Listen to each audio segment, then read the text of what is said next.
हरिओम, जय श्री कृष्णा। कर्मकांड बाय आनंद पाठक में और संस्कृत की पाठशाला विथ मी अर्थात मेरे साथ आचार्य आनंद पाठक के साथ आप सबका मैं स्वागत करता हूं। और जैसे मेरे इसी एपिसोड्स के या इसी श्रृंखला का पहला एपिसोड मैंने अपलोड किया और बहुत सारे लोगों ने उससे सराहा है और मेरे साथ मतलब वो भी इस यात्रा में जुड़ गए। तो सबसे पहले तो आप सबके शब्दों के लिए मैं बहुत बहुत धन्यवाद प्रकट करता हूं।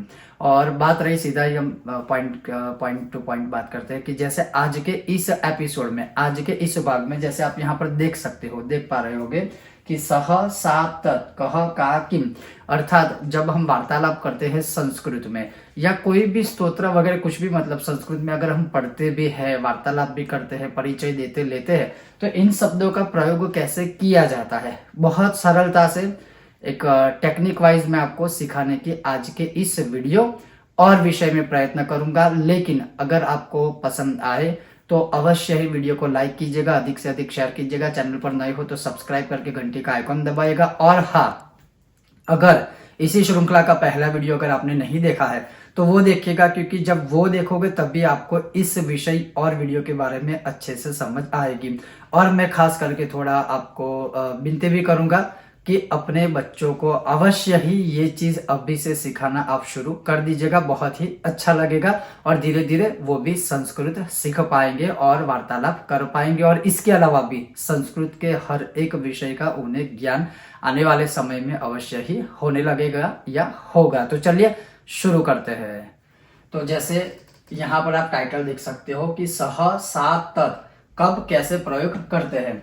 अब खास याद रखिए, मान लीजिए आपसे अगर कोई दूर खड़ा है, बैठा है, या दूर कोई ऐसी चीज है, खास करके मैं यहाँ बात कर रहा हूँ जैसे पुल्लिंग, स्त्रीलिंग या नपुंसकलिंग, इसमें वस्तु भी है और व्यक्ति भी है, तो फिर वो कैसे शब्दों का प्रयोग किया जाएगा, कैसे आप बात कर पाएंगे, कैसे बात करते हैं।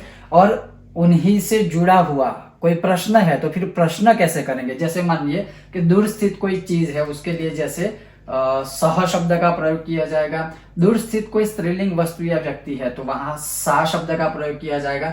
वैसे ही दूर स्थित कोई नपुंसक वस्तु या व्यक्ति है उसके लिए तत् शब्दों का प्रयोग किया जाएगा। चलो, ये तो बात हो गई कि जो दूर स्थित है उनकी। लेकिन अगर आपको प्रश्नार्थ प्रश्न करना है तो फिर क्या करोगे, तो कह का किम कब कैसे प्रयोग करते हैं, तो प्रश्न करने हेतु इन शब्दों का प्रयोग किया जाता है। और वह कैसे है, अब मैं आपको वो प्रैक्टिकली अगर बताऊं कि कैसे वार्तालाप करते हैं, कैसे इन चीजों का आप प्रोनाउंसिएशन करते हैं, तो वो अब देखिए।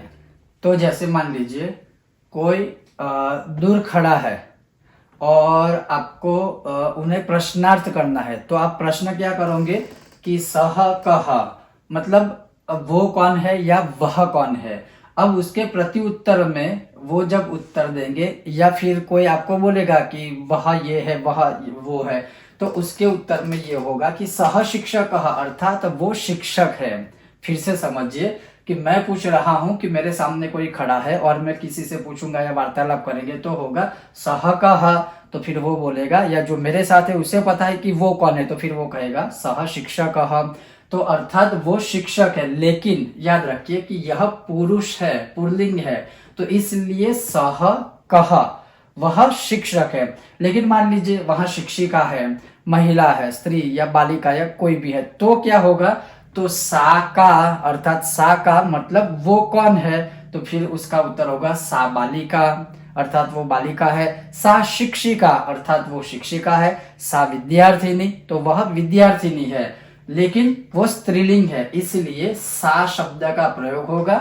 उसी प्रकार से प्रश्नार्थ में का शब्द का प्रयोग होगा। लेकिन मान लीजिए कोई ऐसी वस्तु है, खास प्रकार से जो निर्जीव चीजें होते हैं, अधिकतर उसमें नपुंसक जो शब्दार्थ है या उसका जो वर्ण है उसका प्रयोग किया जाता है। जैसे तत् किम, मतलब ये क्या है या वो क्या है, तो तत् पुष्पम, मतलब वह फूल है, वह पुष्पम है।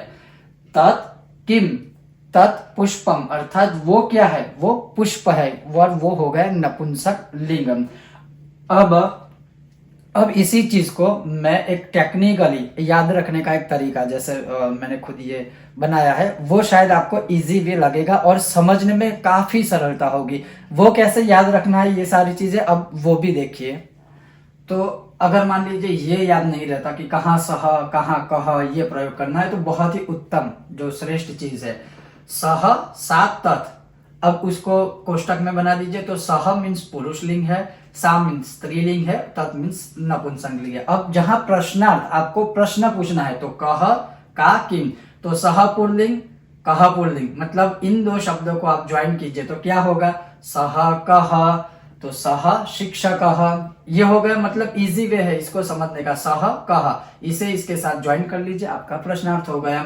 अब उसी प्रकार से कोई स्त्रीलिंग है, बालिका है, शिक्षिका है, विद्यार्थिनी है, या समाज सेविका है, या वीरांगना है, तो सा का, देखो सह कह ये दो शब्द ऊपर और नीचे ज्वाइन कर लीजिए, प्रश्न हो गया। सा का, तो सा का, सा बालिका, सा विद्यार्थिनी, सा समाज सेविका, तो हो गया। अब उसी प्रकार से पुल्लिंग को पुल्लिंग के शब्द के साथ ज्वाइन कीजिए, प्रश्न हो गया। स्त्रीलिंग के स्त्रीलिंग का पहला शब्द ले लीजिए, प्रश्न हो गया। उसी प्रकार से ये जो नपुंसक लिंग है तत्किम, तो आप देखिए तत्किम, तत्पुष्पम,